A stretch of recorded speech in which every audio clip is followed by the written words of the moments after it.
হবিগঞ্জের বানিয়াচং উপজেলার উত্তর সাঙ্গর এলাকায় গরু ধানের খড় খাওয়াকে কেন্দ্র করে দুপক্ষের সংঘর্ষ হয়। সোমবার দুপুরে এ সংঘর্ষের উভয় পক্ষের নারী ও পুরুষসহ অর্ধশতাধিক আহত হন।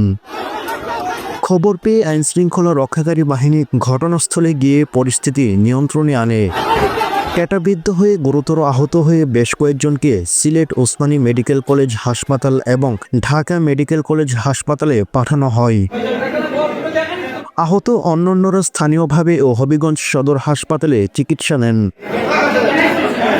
এ ঘটনার স্থানীয় সূত্রে জানা যায়, আজ সকালে উত্তর সাঙ্গর গ্রামের আয়ুব আলীর গরু পার্শ্ববর্তী হামিদা বেগমের ধানের খড় খায়। এ নিয়ে সকালে দুপক্ষের নারীদের মধ্যে বেশ কথা কাটাকাটি হয়। এক পর্যায়ে উভয় পক্ষের লোকজন দেশীয় অস্ত্র নিয়ে সংঘর্ষে জড়িয়ে পড়ে।